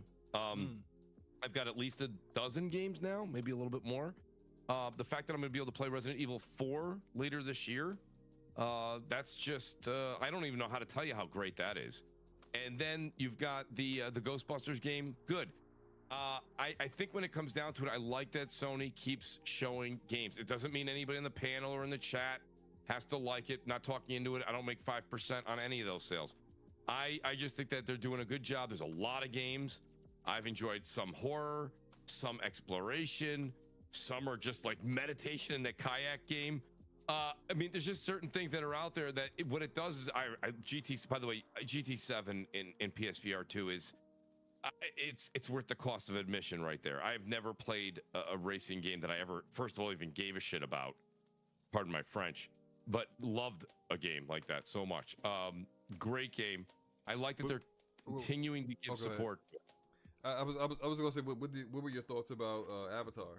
Because they showed the biggest trailer of that too. That crept up on me. I'm not gonna lie to you. I didn't even. I mean, did I know there was a game in the works? I think we had heard about it a while ago. The visuals are stunning. I mean, as far as what we're gonna do in the game and the missions and the tasks and how things all come together, yet to be seen. But I mean, look at Hogwarts Legacy, which, you know, a lot of people don't like to hear this right now until Spider-Man comes out. You know, Hogwarts is, you know, is my game of the year. I thought that was an outstanding game. It is. I really enjoyed it. Yeah. I just, that's the thing, Slow-Mo. You know, there's other games people go, wait a minute, what about this? Yeah, I get it. But man, you talk about playing a game and it puts a smile on your face. Hogwarts was just a good game all around. And I think that this game may be able to hit that nostalgic. I mean, because think about the money that Avatar makes in the theaters, right? It can, every time they make a new one, they break a new record. And usually they break their own record. So this game has tremendous potential. I thought it looked good. Is it something I'm excited about? I need to see a lot more on it. But I think it's beautiful. I was shocked that they showed Spider-Man 2. Glad they did. Loved what I saw. They're doing a huge thing tomorrow for Spider-Man 2. So I didn't think we'd see anything today. So that was a treat. I love how we saw a little bit more on the Resident Evil 4 DLC. I never played the Tales of Arise that everyone on Twitter said you need to play, and now it looks like they have another one coming out. That was an it's a DLC to the original game, which is like a 60-hour, 70-hour experience. It's it was some cutscenes that may last like 45 minutes. Yeah, and I'm not even exaggerating, like literally 45-minute cutscenes. Oh, really? Okay. Yeah. I mean, I didn't play it. It's not on my radar right now, especially with all the games that are going to be coming out between now and as we go into 2024. But the other sleeper hit is Helldivers too. Oh yeah. I think the game looks like a lot of fun, especially playing with friends. I don't know. I'm definitely gonna try it. I got news for you. That's definitely something on there. And the one thing that everyone loves to laugh about, and I think people will be laughing about it, I also think people will be streaming the shit out of it, is that baby steps. I thought that was the dumbest and funniest thing at the same time. You know, I was like, what the heck is this? But when he tripped and fell and busted his head against the rock, I did laugh. I thought that was funny. I was just laughing. It's just like, this is like the way his walking animation was. I was like, I cannot believe they are showing this janky garbage. But then you remember in Ragnarok when Thor's talking to who's the big rock creature when he's stuck in that loop, that circle loop, and he's like, hello Doug, and he's like, oh yeah, I forgot that guy's name, but yeah. And he goes, bye new Doug. You know, like when the guy met him up there and he goes, use the grappling hook. And he does the same kind of voice like that. And he's like, use the grappler. Just try it. Try your grappler. And I'm sitting there and I'm like, this is the dumbest thing I've ever seen in my life. And I'm actually laughing at this game. And in my head, I'm thinking to myself, this thing's going to blow up the first week, not forever, on Twitch.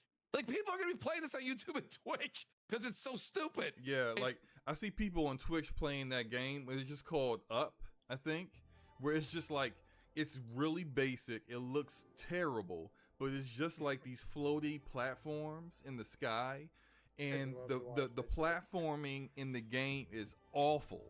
But people are still trying to play it and falling off and then falling all the way to the bottom. There's no fall damage. You just gotta start all over again and then freaking out and raging on stream. And somehow this is like, I guess people like to watch people rage, play bad games. You play bad games and rage. My son watched Hello Neighbor all the time. I could not figure that damn game out. That was the worst. I watched him play it once. I was like, this is like the worst damn game. There's like 20 Hello Neighbors too. It's just like they just keep making the same game over and over again. But I think that baby steps thing, I know everyone's gonna bust on it. Everyone's gonna make fun of it for the next, I don't know, maybe we're gonna make Slow-Mo stream it forever. But it's hysterical. I thought it was really... I'm not playing it. No, it's not happening. Oh hell, I might even stream it. I think it's hysterical. I will say so. And then honestly, Final Fantasy VII Rebirth did not disappoint. Oh, amazing! Absolute fire right there. Absolute fire. And then I'm looking through here, and I'm just kind of scrolling through. You know, the Foam Stars thing. Listen, good for whoever enjoys Splatoon. Good for you if you enjoy Foam Stars. I can tell you that's not my bag. I won't be there.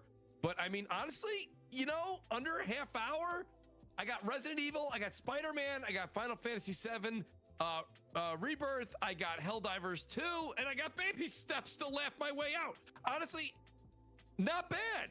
Not bad considering, except for Spider-Man, there's nothing here first party. It was for a gamer to sit there and go, these games are coming out in the next 6 to 8 months.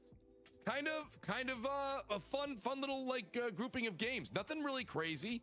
I'm not gonna make a big deal out of it, but I went in so low, because everybody was like, all right, it's just indies and maybe a VR game, and I'm like, in the Ghostbusters game, listen again. Say what you will. I have a ton of people that I know on PlayStation that have a VR too. Playing that game with friends, is it something I would do daily? Absolutely not. Is it something that I would probably play once or twice a month? Yeah. I mean, it's Ghostbusters. It's nostalgic. It's fun. Again, it's a different way to experience the medium of gaming, right? Gaming is not sitting down and watching 2 seasons of Invasion or 11 seasons of Walking Dead. It's immersive. It's getting into it, whether it's you on your couch with your controller loving a story, or if it's putting on a helmet and literally walking into a full game that you're immersed into and you actually feel like you're a part of. It's a different way to enjoy gaming. It's not for everybody, and I'm not going to sell it, but it is a different thing. I enjoy it. There's a time and place where I enjoy to put the headset on and get immersed into that. And I got news for you. I love Resident Evil. I'm going to play Resident Evil 4 on my VR too. So when I saw that and I see that they're still working diligently on that, and I'm going to get it. It says winter, which, when it says winter, you do have to be careful. That's funny lingo, yeah, right? Winter, because that could be next year too, because winter goes into February. So yeah, and honestly, if they're going to say winter, listen. I've been doing this for too long now. All of us have on this panel. When you say winter, I already know you're talking 2024. So that's right. Because look, Final Fantasy VII Rebirth. When they initially announced it, they said winter of 2023. But then when we got the release date today, it was February 29th of 2024, which I'm all in on. Forte, what were your thoughts about the state of play? And what was the one thing that you enjoyed the most from it? Final Fantasy Rebirth. Yeah, that's all I care about. Is Final Fantasy Rebirth. Spider-Man look cool. I mean, it's stuff that we already kind of see. I'm just ready for the game to come out at this point. Rebirth is the one that I'm looking forward to the most. The Ghostbuster game, is everything we kind of already seen. Already seen. There's been a lot of little narratives that have been going around that it's just it's DLC. Are we about to talk about the boroughs? Yeah, look. It's the exact same map from the previous 2 games. It's a whole it's a huge game. It's definitely a huge game. So I think everybody at this point is looking forward to that. Yeah, everybody's looking forward to that. Mooch, like the Ghostbuster game, looks really good. I was like, that's a surprise. I actually like the way that looked. And I'm not gonna lie, seeing the Resident Evil VR, I was like, dog, man, that looks really good for VR. Yep. Like I already know I'm gonna end up getting. I was waiting for that to come out because my daughter's the VR person. She's also the Resident Evil head. If there's 2 games in this world that she will play, it's Resident Evil and Mortal Kombat. And as you can tell, probably right now, she's probably halfway through the campaign on Mortal Kombat already because I bought it for the day, and she's been playing nothing but that all day. So I'm gonna have to choke out for this $550 VR. Matter of fact, is it on Meta or is it just on PlayStation VR? I don't know. I'll look it up real quick, but I don't know. It's probably going to be on Oculus because it's Capcom, right? Yeah. If anything, it may be just a timed exclusive to PSVR 2, but it'll eventually be on Oculus. But if your daughter's anything like me, you don't wait.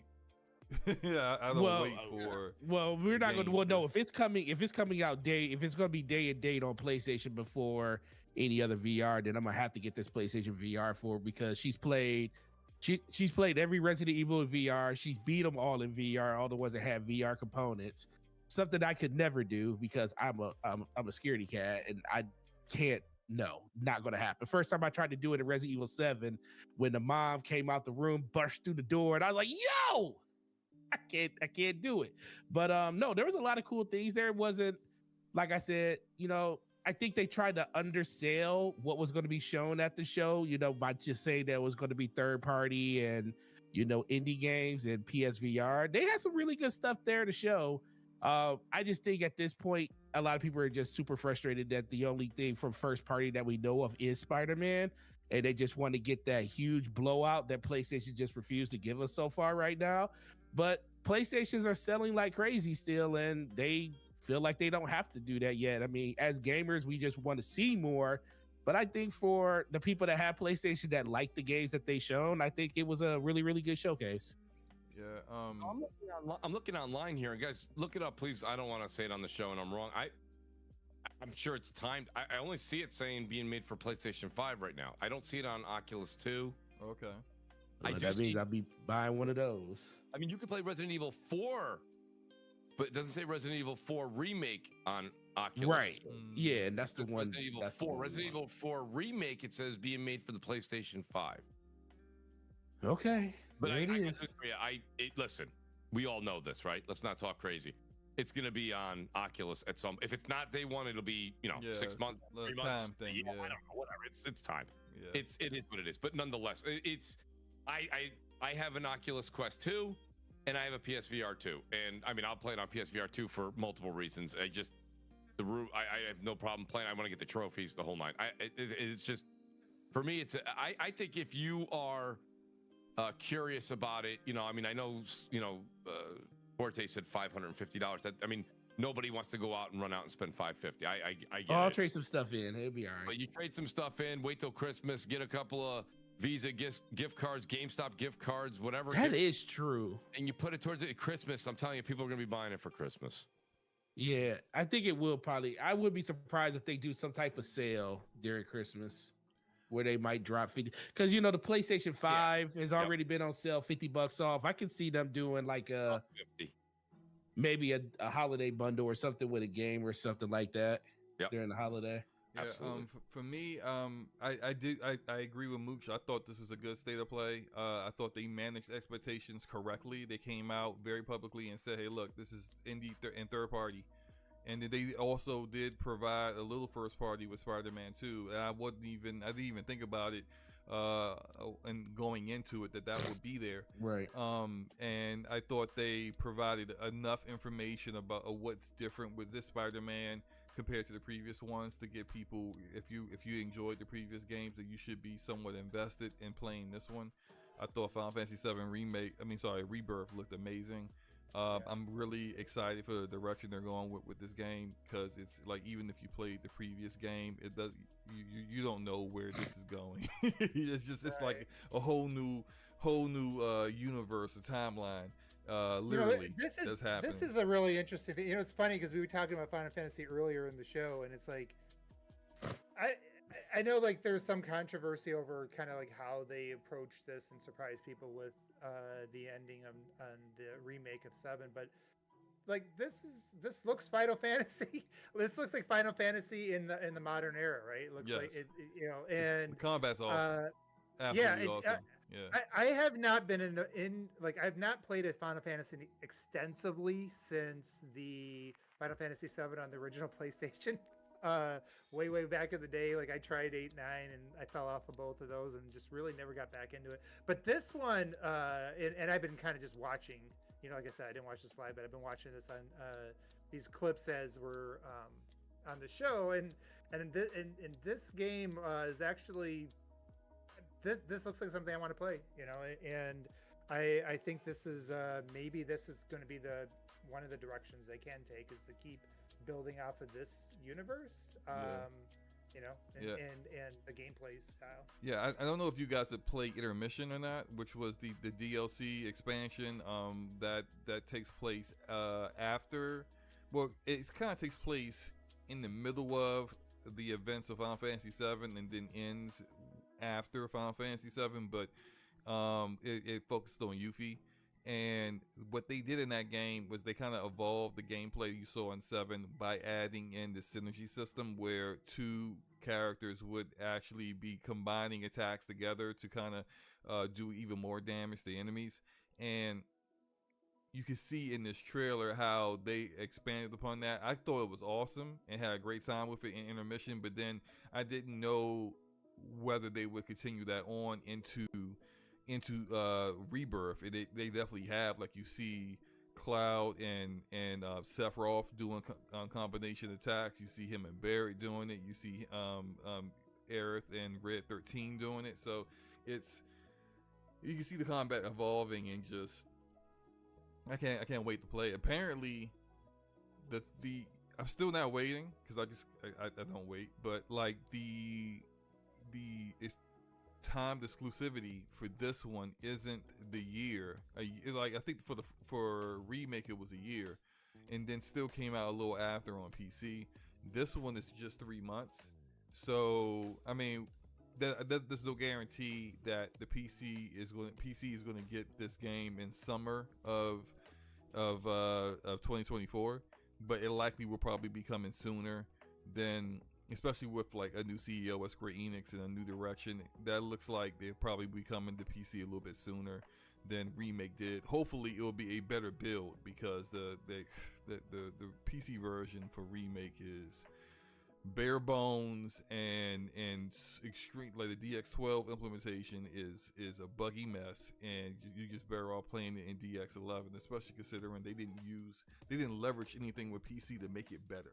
You know, like, they didn't add ray tracing. They didn't add anything that you could add with the additional overhead of more powerful high-end PCs on PC. They just basically gave you the PS5 experience, no bells and whistles, no extras, and in a very, I'm not gonna say lazy, but a really poorly done DX12 version of that in Microsoft has told developers, do not develop your games with DX12 in this manner, and they did it. And it's why everyone just puts in the I forgot what they call it, but they force it into DX11 anyway. So all that said, I'm hoping it's a much better port.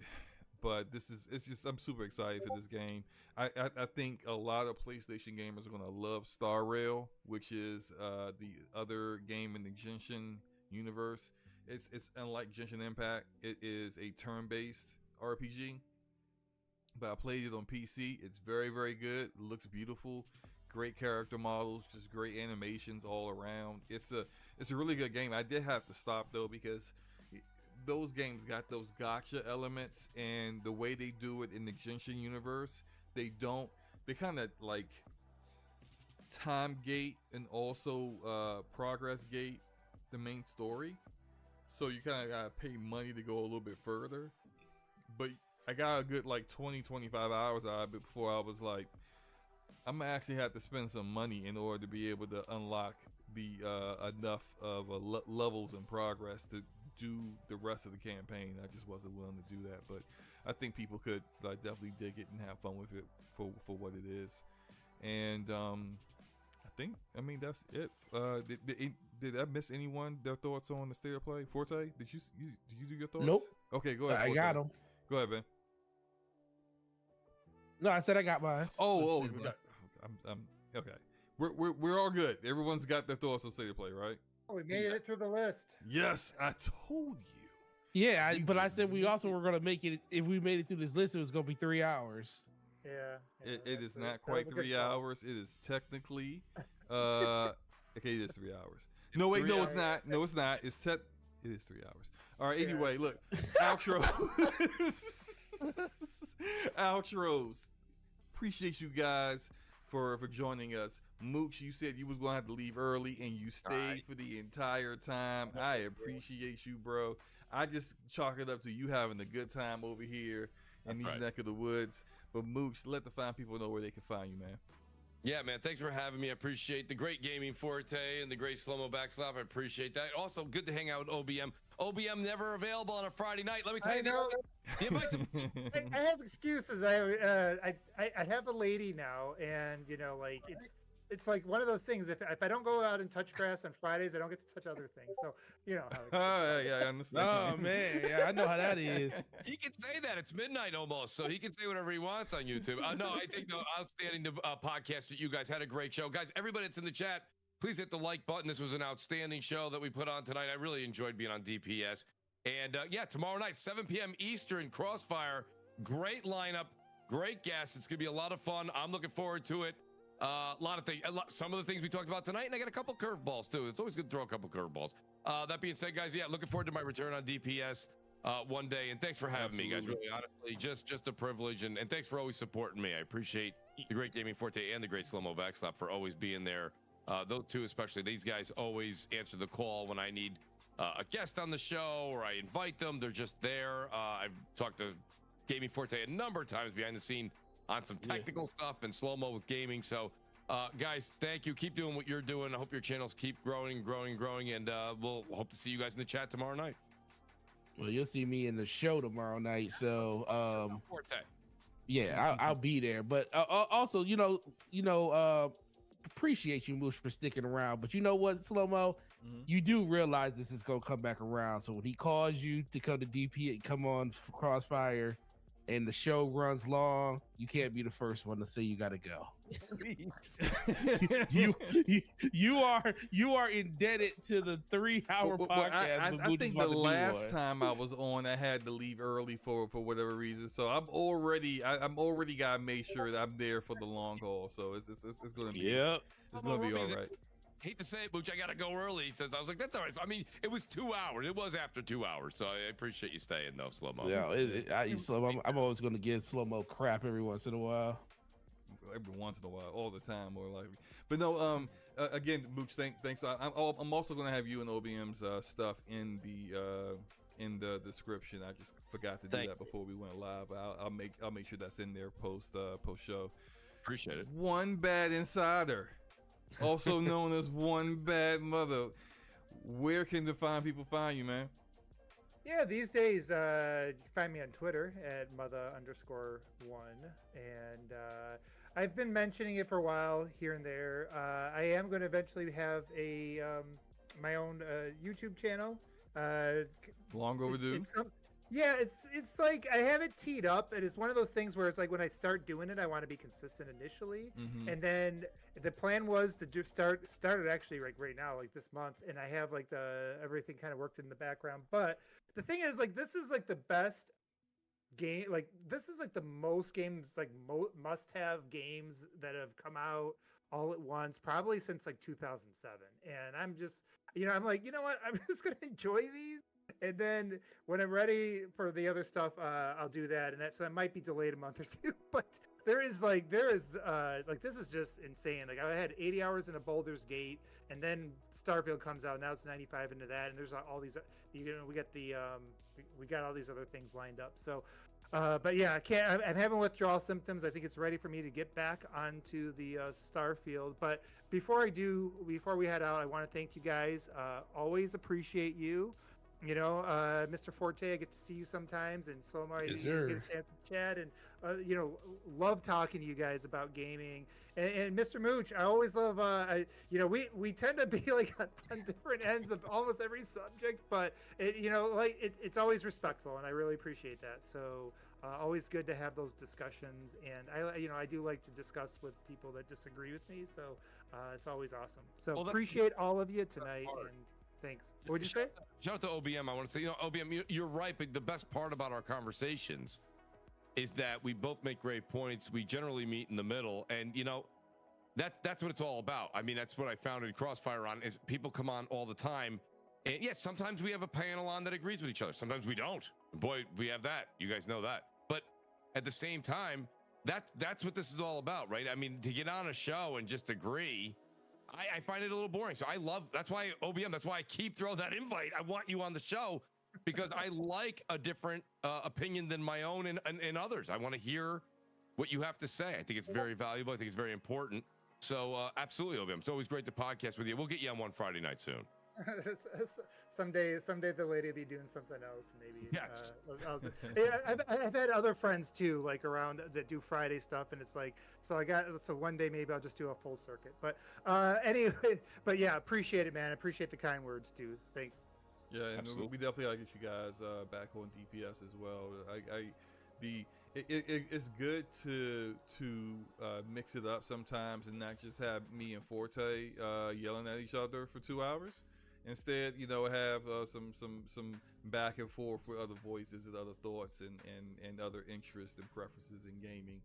Like me and I don't really care for VR, but hearing Mooch's perspective on VR and his what he saw out of the state of play was really fascinating to hear, because it the way he saw it was differently than the way I saw it, even though we both enjoyed the show.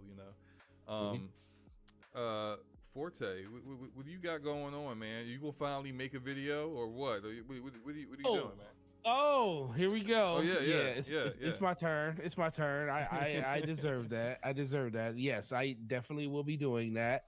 But first, I want to thank the two amazing guests. Mooch and One Bad Mother. You guys are amazing, and I could talk to Mooch about technical stuff and everything for hours, like we did that one day to get his stuff working. And One Bad, anytime he brings his kids up to the store, it's always a great time just hanging out with them and just picking their brain on little things that happen. I'm blessed because I live in a state where I got a lot of people that are in this community, and everybody is just as good in person as they are online. You live in a state where you can finally root for the home team this year, so. Well, I always rooting for the home team. It's called Michigan. Well, I mean, I'm talking about the Lions. Oh, well, yeah, that's true. They are actually good. But I still root for my Patriots no matter what. But yeah, the Lions are actually, something that you can actually root for this year, which I appreciate. But yeah, that's gonna be. And then I tried to get tickets to the games. Those tickets they cost a lot. I was like, y'all ain't the Kansas City Chiefs yet. Yeah, why these tickets cost so much? We're hungry over here. They hungry, bro. Those tickets like $250 for some basic tickets. I was like, what happened to the $50 tickets? Not no more. But yeah, great show. Sonomo, always an amazing time being here with you week to week. Can't wait to do it again with you next week. Shout out to the chat. Shout out to everybody. I know that you passed over the whole when are you making a video question. Yeah, I did. I acknowledged it. I said I need to get on that. Okay, so it's unknown. So this week to be determined. Yeah. To be determined. Yes, to be determined. But before next show. Oh, okay. Is that better? That sounds much better. Before next show. But with that being said, guys, really appreciate you and all of the love and support on the channel. It's always a great time, and we see you guys next week.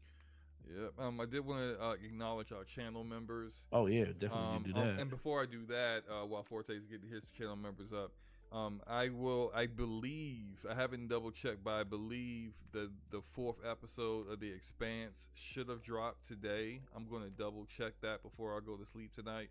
And if it has, I'll be playing it and recording it tomorrow, and then I'll have my review of that out sometime this weekend, hopefully.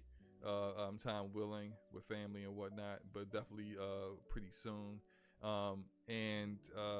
Channel members go, I do have another video coming out as well. It's going to be about the First Descendant, which is a looter shooter that looks really great. I did a video about it a few weeks ago, and I can see myself making a lot of content on this game, just based on how I felt about playing it before. And it's an open crossplay beta starting on the 19th, which would be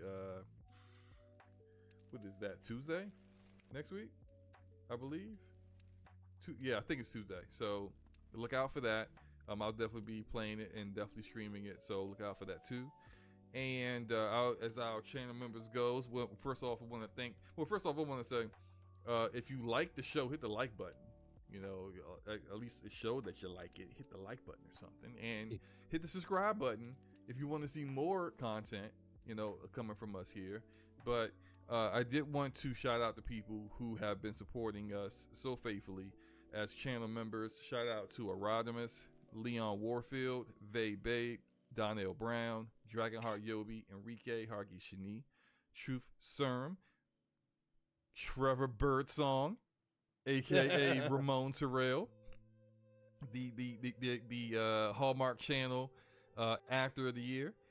We got homie One Kenobi, Gaming Forte, Corey Hill, Stardust Cicero, and that guy Smitty. So thank you guys. Yeah, really appreciate the guys. And on my side, Basement Radio Arcade Podcast, Donnell Brown, Dragonheart Yobi, Stardust Cicero, Ramon Terrell, Trevor Birdsong. What's up, bro? Hargeet Need, Corey Hill, Slow-Mo Backslap, DJ Oris, and that guy Smitty. Really appreciate you guys once again. Some of you guys double dipping on both channels. That's amazing. And if you want to become a part of the 10%, hit the join button on either channel, and or subscribe to that Min-Maxer tier so you can make Slow-Mo play the worst game in the world, and he will stream it for 2 to 4 hours, and it's great. We got to make sure we promote that every once in a while. It's actually 5 hours. Oh, 5 hours, even better. 5 hour even commitment. better. I'm not. Give him to play Scorn. Please don't. No Scorn, no Foam Stars, no. I mean, I'm not saying it's excluded, but please don't. What's the other game that we were just talking about that y'all said y'all wanted me to play? What was it? Oh, the Baby Steps. Please though. Oh man, that would be hilarious. I was so glad when we no longer had to see Scorn stuff. Sorry, Scorn fans, but every time I saw that, disgusting. It's just I ill. didn't want to see that ever again. That was the worst 3 hours I've had recently. It was so bad, yo. I was just like, please let this end. It's the sounds, yeah, it's great. It was disgusting. But let's get out of here. We've kept these guys long enough. I know that people got work in the morning, and not everyone gets to work from home like myself. So even though I gotta go into the office tomorrow as well, so I definitely need to get up out of here. But appreciate you guys. We are out of here. Episode 148 in the books.